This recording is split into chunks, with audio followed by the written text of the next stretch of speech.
So ನಾನು Sahyadri commerce and management ಕಾಲೇಜಲ್ಲಿ lecturer ಆಗಿ ವರ್ಕ್ ಮಾಡ್ತಾ ಇದ್ದೀನಿ ಟೂರಿಸಮ್ ಡಿಪಾರ್ಟ್ಮೆಂಟಲ್ಲಿ. As a part of rotarian ಆಗಿನೂ ವರ್ಕ್ ಮಾಡ್ತಾ ಇದ್ದೀನಿ, rotary club Malenadu Shivamogga. So ಅಲ್ಲಿ ಯೂತ್ ಸರ್ವಿಸ್ ಡೈರೆಕ್ಟರ್ ಆಗಿನೂ ನಾನು ವರ್ಕ್ ಮಾಡ್ತಾ ಇದ್ದೀನಿ 24-25 ಸಾಲಿನಲ್ಲಿ. ಸೊ ಈ ದಿನ ನಾವು ಮ್ಯಾಕ್ಸ್ ಹಾಸ್ಪಿಟಲಲ್ಲಿ ಸೈಕ್ಯಾಟಿಸ್ಟ್ ಆಗಿರೋ ಅಂಥ ಡಾಕ್ಟರ್ ಅಫ್ತಾಬ್ ಮಲ್ದಾರ್ ಇವ್ರ ಜೊತೆಲಿ ಒಂದು ಸಣ್ಣ ಸಂವಾದವನ್ನು ಇಟ್ಕೊಂಡಿದ್ದೀವಿ. ನಮಸ್ತೆ ಸರ್. ಸರ್ ಸೈಕ್ಯಾಟಿಸ್ಟ್ ಆಗಿರೋದ್ರಿಂದ ನನಗೆ ಈಗಿನ ಟೀನೇಜರ್ ಯೂಸ್ಗಳ ಬಗ್ಗೆ ಸ್ವಲ್ಪ ಡೌಟ್ಸ್ಗಳಿದೆ ನನ್ನಲ್ಲಿ. ಸೊ ಆ ಒಂದು ಟಾಪಿಕ್ ಮೇಲೇ ಟಾಪಿಕ್ ಅಂತಂದರೆ preventing addiction and promoting health tips. ಆ ಒಂದು ಟಾಪಿಕ್ ಮೇಲೆ ನನಗೆ ಆಗಿರೋ ಅಂಥ ಸ್ವಲ್ಪ ಕ್ವಶನ್ಸ್ಗಳಿದೆ. ಸೊ ಆ ಒಂದು ಕ್ವಶನ್ಸ್ಗಳಿಗೆ ನಿಮ್ಮ ಒಂದು ಉತ್ತರವನ್ನು ನಿರೀಕ್ಷಿಸ್ತೀನಿ.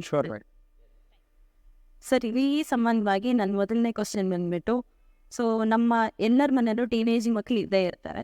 ಸೊ ನಾವು ಅವರ ಈ ಒಂದು ಅಡಿಕ್ಷನಲ್ಲಿ ಇದ್ದಾರೆ ಅಂತ ಹೇಳ್ಬಿಟ್ಟು ಅವರ ಒಂದು ಯಾವ ಥರ ಏನಂದರೆ ಗುಣಲಕ್ಷಣಗಳು ಯಾವ ಥರ ತಿಳ್ಕೊಳ್ಳೋದು ಸರ್, ಈ ಒಂದು ಅಡಿಕ್ಷನಲ್ಲಿ ಇದ್ದಾರೆ ಅವರು? ಇದೊಂದು ಇಂಪಾರ್ಟೆಂಟ್ ಕ್ವಶನ್ ಮೇಡಮ್. ಎಷ್ಟೊಂದು ತಂದೆ ತಾಯಿಯವರು ತುಂಬ ಕಾಳಜಿಯಿಂದ ಜಾಗ್ರತೆಯಿಂದ ಮಕ್ಕಳನ್ನು ಬೆಳೆಸ್ತಾರೆ. ಆದರೂ ಎಲ್ಲೋ ಒಂದು ಕಡೆ ಮಿಸ್ ಆಗಿ ಅವ್ರಿಗೆ ಗೊತ್ತಿಲ್ಲದೇ ಅವ್ರ ಮಕ್ಕಳು ಇಂಥ ಒಂದು ಬೇರೆ ಬೇರೆ ರೀತಿಯ ಡ್ರಗ್ ಅಡಿಕ್ಷನ್ಸಲ್ಲಿ ಅಥವಾ ಗಾಂಜಾ ಏನಾದರೂ ಒಂದು ಅಡಿಕ್ಷನಿಗೆ ಸಿಕ್ಕಾಕೊಂಡು ಬಿಡ್ತಾರೆ. ಪ್ಯಾರೆಂಟ್ಸಿಗೆ ಗೊತ್ತಾಗುವವರೆಗೆ ಎಷ್ಟೊಂದು ಸಲ ತುಂಬ ಲೇಟಾಗಿರ್ತದೆ. ಸೊ ಯಾವ ಪ್ಯಾರೆಂಟ್ಸಿಗೆ ಗೊತ್ತು ಅವ್ರ ಮಕ್ಕಳು ಇನ್ನೂ ಏನೂ ಯೂಸ್ ಮಾಡ್ತಾಯಿಲ್ಲ, ಆದರೆ ಅವರಿಗೆ ಭಯ ಇರ್ಬೋದು. ಅಂದರೆ ಅವ್ರ ಮಕ್ಕಳು ಏನಾದರೂ ಅವ್ರಿಗೂ ಸುತ್ತಾಡ್ತಾ ಇರುವಂಥ ಒಂದು ನೇಬರ್ಹುಡಲ್ಲಿ ಏರಿಯಾದಲ್ಲಿ ಇರ್ಬೋದು, ಇಂಥದ್ದೇನಾದರೂ ನಡೀತಾ ಇರುತ್ತೆ ಚಟುವಟಿಕೆಗಳು, ಅಪ್ಪ ಅಮ್ಮನಿಗೆ ಭಯ ಆಗೋದು ಸಹಜ. ನಮ್ಮ ಮಕ್ಕಳು ಕೂಡ ಇದನ್ನು ಮಾಡ್ತಾ ಇದ್ದಾರಾ, ನಮ್ಮಿಂದ ಏನಾದರೂ ಸೀಕ್ರೆಟ್ ಆಗಿಡ್ತಾ ಇದ್ದಾರೆ ಅಂತ ಹೇಳಿ. ಸೊ ಯಾವಾಗ ತಂದೆ ತಾಯಿಯವರಿಗೆ ಸ್ವಲ್ಪ ಸಂಶಯ ಬರಲಿಕ್ಕೆ ಶುರು ಆಗಬೇಕಂದ್ರೆ ಯೂಶ್ವಲಿ ಫಸ್ಟ್ ಏನು ಚೇಂಜ್ ಆಗುತ್ತೆ ಅಂದರೆ ಮಕ್ಕಳ ಬಿಹೇವಿಯರ್ ಚೇಂಜ್ ಆಗುತ್ತೆ. ಸೊ ಯಾವ ರೀತಿ ಅವ್ರ ತಂದೆ ತಾಯಿ ಕಡೆ ವರ್ತನೆ ತೋರಿಸ್ತಾ ಇದ್ರು, ಅಥವಾ ಸಣ್ಣ ಸಣ್ಣ ಮಾತಿಗೆ ಸೆಟ್ ಮಾಡೋದಿರ್ಬೋದು. ಅವ್ರ ಅಕಾಡೆಮಿಕ್ ಪರ್ಫಾರ್ಮೆನ್ಸು, ಕಾಲೇಜು ಸ್ಟೂಡೆಂಟ್ಸ್ ಇರ್ತಾರೆ, ಕಾಲೇಜಲ್ಲಿ ಮಾರ್ಕ್ಸ್ ಕಡಿಮೆ ಬರಲಿಕ್ಕೆ ಶುರು ಆಗ್ತವೆ, ಕಾಲೇಜ್ ಕಡೆಯಿಂದ ಕಂಪ್ಲೇಂಟ್ ಬರ್ಬೋದು, ಕಾಲೇಜಿಗೆ ಬರಬೇಕಿತ್ತು ಆದರೆ ಬಂದಿಲ್ಲ ಅಂತ.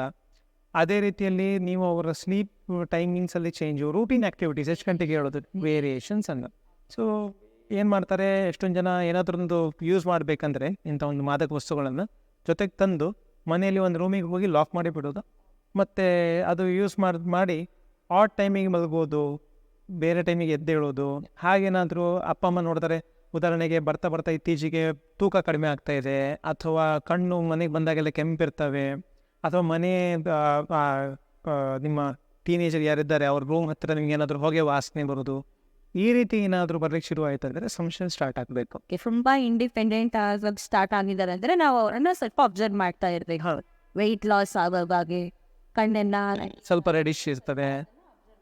ಅದೇ ರೀತಿ ಹಣದ ಡಿಮಾಂಡ್ಸ್ ಜಾಸ್ತಿ ಆಗಲಿಕ್ಕೆ ಶುರು ಆಗುತ್ತೆ. ಉದಾಹರಣೆಗೆ ನಿಮ್ಮ ಹತ್ರ ಇವತ್ತು 500 ರೂಪಾಯಿ ಪೆಟ್ರೋಲಿಗೆ ಇಸ್ಕೊಂಡ್ರೆ ನಿಮ್ಗೆ ಗೊತ್ತು 500 ರೂಪಾಯಿ ಯೂಸ್ ಆಗಲ್ಲ ಅಂದ್ರೂ ಮಾರನೇ ದಿನ ಮತ್ತೆ 500 ರೂಪಾಯಿ ಕೇಳಿದಾಗ ಸ್ವಲ್ಪ ನಿಮಗೆ ಸಂಶಯ ಬರಲಿಕ್ಕೆ ಸ್ಟಾರ್ಟ್ ಆಗಬೇಕು, ಯಾಕೆ ಇಷ್ಟು ಹಣ ಯೂಸ್ ಆಗ್ತಾ ಇದೆ ಅಂತ.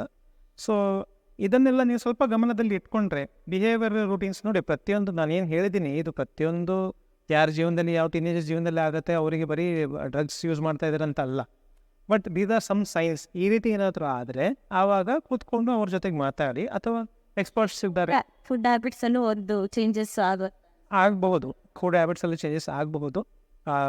ಯೂಶ್ವಲಿ ಅವರಿಗೆ ಮೋರ್ ದೆನ್ ಫುಡ್ ಹ್ಯಾಬಿಟ್ಸ್ ನಾವೇನು ನೋಡ್ತೀವಿ ಅಂದರೆ ಅವ್ರ ಬಿಹೇವಿಯರಲ್ಲಿ ಅವ್ರು ಯಾರ ಜೊತೆಗೆ ಮಿಕ್ಸ್ ಆಗ್ತಾಯಿದ್ರು. ಒಂದು ಸಿಂಪಲ್ ಎಕ್ಸಾಂಪಲ್ ಅಂದರೆ ಅವರು ಯಾವ ಫ್ರೆಂಡ್ಸ್ ಜೊತೆಗೆ ಮುಂಚೆ ತಿರುಗಾಡ್ತಾ ಇದ್ರಲ್ಲ ಅವ್ರ ಜೊತೆಗೆ ತಿರುಗಾಡೋದನ್ನು ಕಡಿಮೆ ಮಾಡಿ ಫ್ರೆಂಡ್ ಸರ್ಕಲ್ ಚೇಂಜ್ ಆಗುತ್ತೆ. ಉದಾಹರಣೆಗೆ ಎಷ್ಟು ದಿನ ಯಾರೋ ಒಬ್ಬ ಒಳ್ಳೆ ಸ್ಟೂಡಿಯಸ್ ಫ್ರೆಂಡು ನಿಮ್ಮ ಮನೆಗೆ ಬರ್ತಿದ್ದ, ನಿಮ್ಮ ಮಗನ ಜೊತೆ ಕೂತ್ಕೊಂಡು ಓದ್ತಿದ್ದ, ಅವನೀಗ ಸಡನ್ಲಿ ಬರೋದು ಸ್ಟಾಪ್ ಮಾಡಿದ್ದಾನೆ. ಮತ್ತು ನಿಮಗೆ ಪರಿಚಯ ಇಲ್ಲದಿದ್ದವರು ಯಾರೋ ಬರ್ತಾರೆ, ಗಾಡಿ ಹೊರಗಡೆ ನಿಲ್ಲಿಸಿ ಅಲ್ಲಿಂದನೇ ಹಾರ್ನ್ ಮಾಡ್ತಾರೆ, ನಿಮ್ಮ ಮಗ ಅವ್ರ ಜೊತೆ ಕೂತ್ಕೊಂಡು ಹೋಗ್ಬಿಡ್ತಾನೆ ಅಂದರೆ ಆವಾಗ ನಿಮಗೆ ಸಂಶಯ ಬರಬೇಕು ಸ್ಟಾರ್ಟ್ ಆಗಬೇಕು. ಅಂದರೆ ಇವ್ರು ಯಾರು, ಯಾಕೆ ಮನೆಗೆ ಬರ್ತಾ ಇಲ್ಲ, ಹಳೆ ಫ್ರೆಂಡ್ಸ್ ಯಾರು ಚೆನ್ನಾಗಿ ಮಾರ್ಕ್ಸ್ ಎಲ್ಲ ತೆಗಿತಾ ಇದ್ರು ಅವ್ರು ಯಾಕೆ ಇತ್ತೀಚೆಗೆ ಮನೆಗೆ ಬರ್ತಾ ಇಲ್ಲ, ಇದೆಲ್ಲ ಬಂದಾಗ ಸ್ವಲ್ಪ ಸಂಶಯ ಸ್ಟಾರ್ಟ್ ಆಗಬೇಕು. ಆವಾಗ ನೀವು ಎಕ್ಸ್ಪರ್ಟ್ಸ್ ಹತ್ರ ಕರ್ಕೊಂಡು ಹೋಗಬೇಕು.